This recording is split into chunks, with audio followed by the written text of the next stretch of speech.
I'm Shiva. I'm Skits. And last weekend we were at Anime Boston 2018. It's hard to believe it's been, what, this is the 16th year for the convention?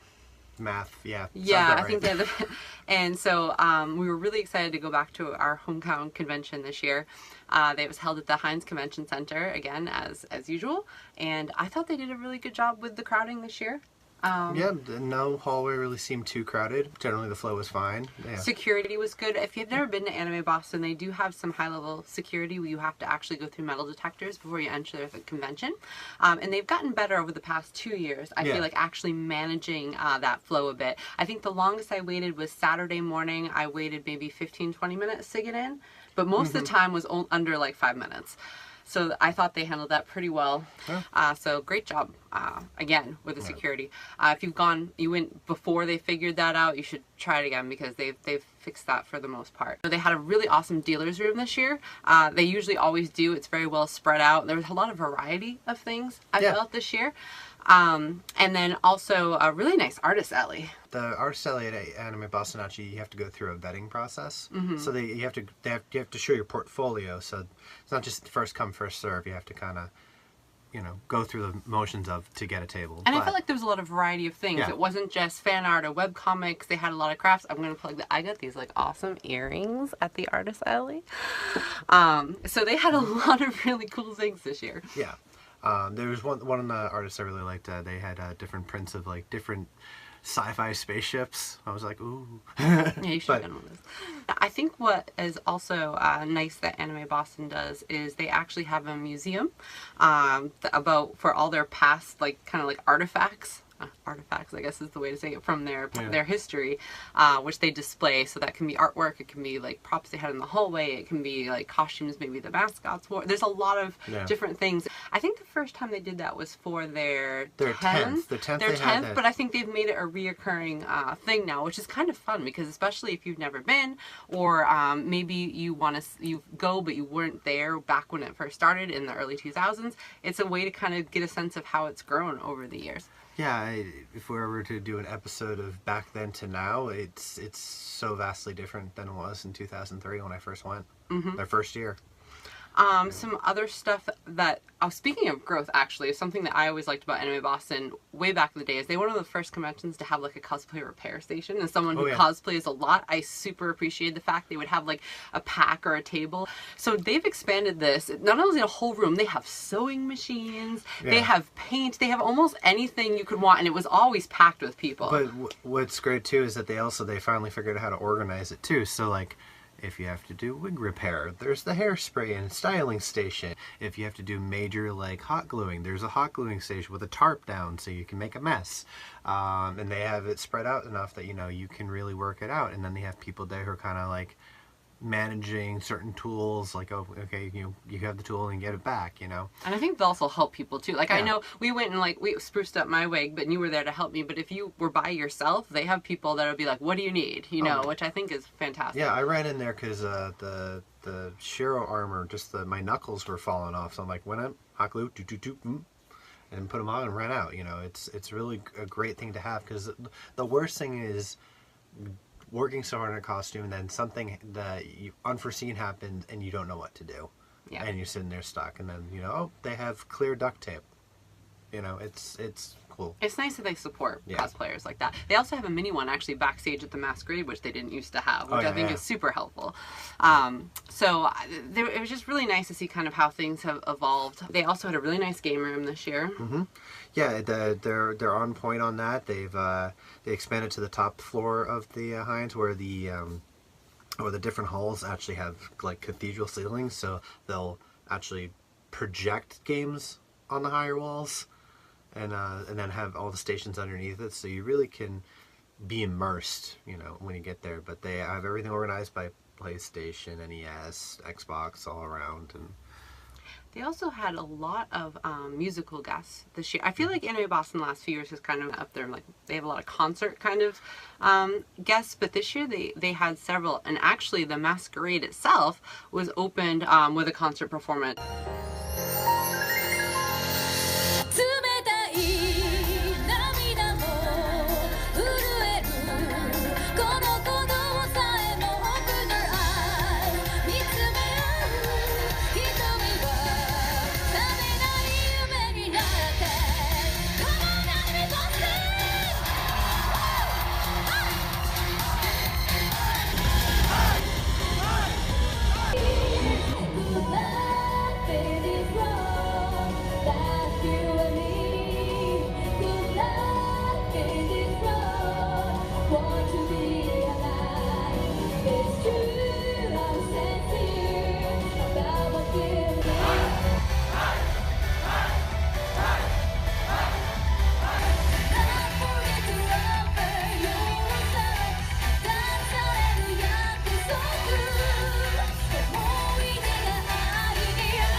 I didn't know that was going to happen. It was a complete I didn't know surprise to me, either. and we were judging the Masquerade. The first time it's ever happened for the Masquerade that they had a Right. pre-concert. And I think people that didn't go heard about how long the Masquerade was, but they didn't realize there was a whole concert that took place as the pre-show. And I think she did like 6 or 7 songs. I think, yeah, it's about 7 songs. Yeah. With a little intermission in between just to talk to the crowd. Yeah. And what I was amazed by that concert, too, is just there are people who are in the know of Japanese concerts, and they're out there, like, choreographing glow stick Oh, yeah, how to do this. I was kind of like, did she bring a posse? No, these are people that just know how to do it. Like, I was really impressed. Like, they're that much of an avid fan of going to these concerts, so that was kind of fun. The Masquerade itself was, after the concert got over, it was really good this year. They had their Cosplay Fashion show, which they have every year, of the people who competed just in craftsmanship without performing.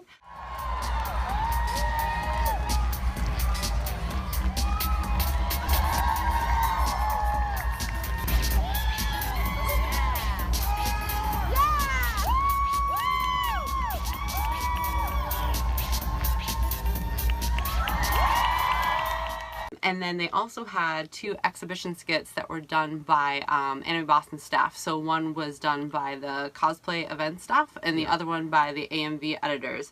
And they kind of did like a little friendly competition, which I thought was fun. You people, can't you see, how your love's affecting your reality?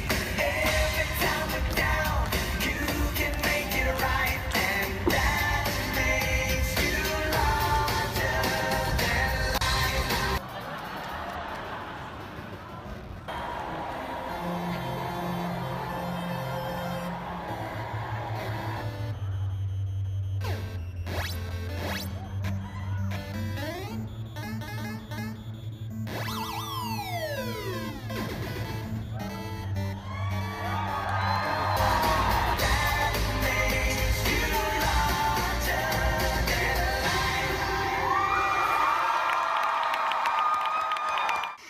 But what was great about that is actually led the Masquerade coordinator, Lindsay, to give a very impassioned speech just about convention going.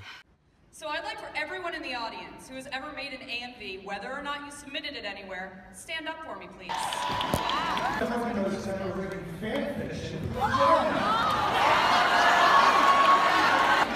about drawing fan art? If you cosplay, whether that costume is bought or made, I want all of you to look around for a minute. All of you are united in a single love with different ways of expressing it. We are all one large community, and we need to support one another. And now, we turn the stage back over to our regular MCs for the competition portion of tonight's show. Enjoy, you guys. Goodbye. I thought that was a really nice way to kind of bring the community together and kind of remind everybody that, you know, everyone expresses their fandom in a different medium. Some people cosplay, some people make art or AMVs or just attend conventions or, you know, do whatever they want, or multiple things. A lot of people do. And just kind of remember, you know, it's not one thing's better than the other. We're all big nerds at a nerd party. Boil it down, we all love anime. You know, so. What was we didn't have footage of the actual masquerade itself because we were judging it, and so we didn't think it was appropriate to film the people we were supposed to be paying attention to for the awards. But I thought everybody did an excellent job this year. It was definitely like a on year, I felt like, for skits. So we actually had quite a few really good acts to choose from. So I think that the other nice thing is that even if you don't perform in the Masquerade, Anime Boston gives a lot of kind of cosplay game opportunities. They had the death match again Friday, this year, and then they had cosplay chess on Sunday. Good staples, but yeah. Yeah, good staples, but I think it gives people who want to cosplay and be on stage. The dating game's another one. You know, who don't have a skit planned or don't really want the pressure of competing in the Masquerade, or maybe don't make it into the Masquerade because their skit wasn't chosen, a chance to perform in costume and in character, which is awesome. And then this year, for the first time, Viz Media actually hosted their own Sailor Moon theme Masquerade, which was just for, it wasn't skits, it was just costumes. Yeah, we personally could not attend. Right, but, we were doing our panel. Our fellow AnimeCons TV alum Elizabeth did. Yeah, so here's Elizabeth's thoughts about the Sailor Moon Masquerade. Hey everyone, Elizabeth here to talk about one of my favorite parts of Anime Boston this year. they had a Moonlight Masquerade, which was a masquerade specifically for Sailor Moon that was hosted by Viz Media. So this costume contest was just all Sailor Moon entrants, which was really cool to see. It was part of their promotion for the Supers release of that part of the series on Blu-ray and DVD, which is really cool. I'm gonna have to probably pick that up. Hello, hello, hello! Welcome to the Sailor Moon Supers Moonlight Masquerade! We have a lot of amazing, amazing costumes and cosplayers to show you this evening. Are you guys excited? All right. And we have thousands of dollars in cash and prizes to give to our winners. So yeah, really excited. So what I really liked about this, not just that it was specifically Sailor Moon, and Sailor Moon is one of my all-time favorite series. It's my first anime series ever, but it focused a lot on the contestants entering and what Sailor Moon meant to them. So it was shorter than a regular masquerade, which is nice, and it had I think about 30 entrants, which was really cool. And it was shorter because there weren't really long skits. It was more of like a presentation based event. What I really liked about it was they had a before picture of each entrant put on the big screen behind them, and then they come out on stage in their costume, so it's like their transformation, which was really cool. And then the MCs read a statement from each of the entrants saying why Sailor Moon was important to them and what it meant to them, and a lot of it was the same sentiments of friendship, and it was their first anime, and they woke up at 5 in the morning to watch it on TV, which is very similar to my experience. And they talked about how much the show meant to them, and that was a really cool thing. It was really awesome to hear all these different people talk about how much this series meant to them and how a lot of them wouldn't be where they were without the show, and I thought that was really excellent. As she says, Sailor Moon was my hero growing up. I loved the little lessons in each episode. Be kind and give people a chance. I was a bit of a crybaby growing up and will always be a klutz. Tsusage will forever be my spirit animal. I wouldn't be the person I am today without Sailor Moon in my life, and I am forever thankful.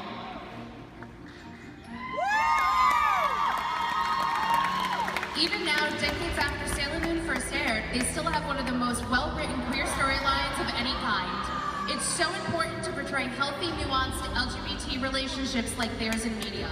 We see so much of Haruka and Michiru in together, and we're so happy to be able to cosplay characters we love and relate to personally. So beautiful! So they've met some of their closest friends through cosplaying Moonies, and have been able to learn tons of techniques through trying to recreate their favorite characters. From Jupiter's inspiring strength, Mercury's knowledge, and Venus's affection, there is a Sailor Guardian to look up to in any trying time, and a villain to look up to during any fashion disaster.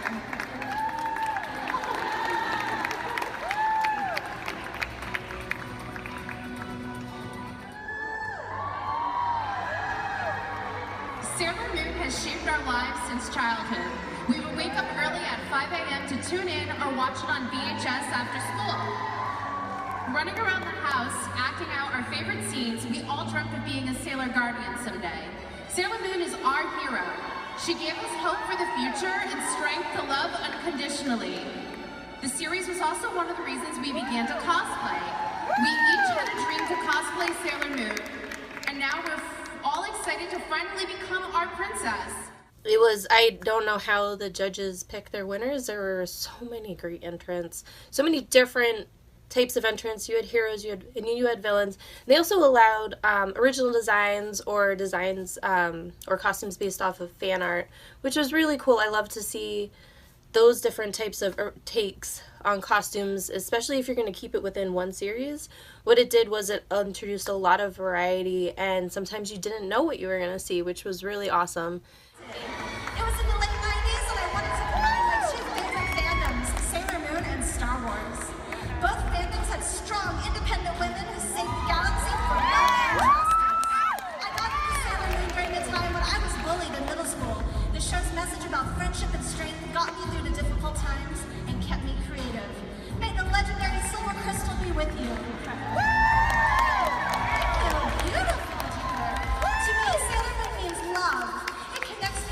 memories of my family and friends, memories I will always cherish and wouldn't trade for the world. Sailor Moon means the world to me because she has taught me what true power we all have lying deep within, and how we have the strength to carry on and fight for those we love and for what's right.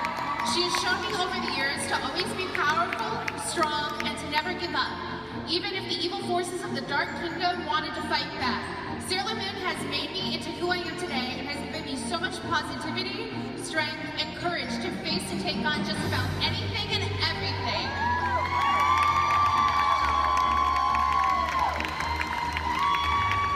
And I think this was great to also have a secondary costume contest over the weekend. I think the size Anime Boston is, I think this was, I believe, put on by Viz itself. I'm sure the staff at Anime Boston was involved in some way, but I would love to see more costume contest type events over the weekend. Maybe like a smaller masquerade or a smaller just contest.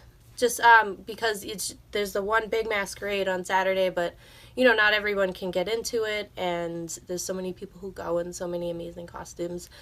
So that's one thing that I think would be really cool, whether it's hosted by Anime Boston or an external company promoting their show. I think I'd like the latter, if there was like every year a specific, show, masquerade, whatever is having a big anniversary or is big. Interest of time, like maybe if they had like a My Hero Academia, because that was huge all over the weekend. So that's my report on what was definitely my favorite event of the weekend, and honestly one of my favorite events I've seen at a long time in a convention. So that's pretty much it. We've personally had a great weekend. We always do. It's our hometown convention. I've been going since 2005, and Sketch has been going since 2003. Yeah, the first year. With only 1 year hiatus, but we still came to visit on Thursday night. Yeah, and so I think it's really kind of nostalgic for us because it was both of us. Our first convention was Anime Boston, and I feel like we've kind of grown up with the con, and so seeing all of our friends there and seeing how we've all kind of grown up together in this crazy, convention community is always kind of makes Anime Boston super special for us personally. Yeah, it's a little crazy because I think like I wouldn't be married to this one over here if it wasn't for Anime Boston. It's true. We wouldn't have met. And we also wouldn't have our adorable little son. Or all of our awesome friends. All our awesome friends. And we wouldn't be doing this podcast. Yeah. So it's 15-ish years of like, whoa. So. But yeah. So anyway, it's an awesome convention. If you went, I hope you had a awesome time as well. And if you've never been, definitely check them out. It's worth a visit. And also, if you're not from the area, Boston is a cool place to visit. See you next time.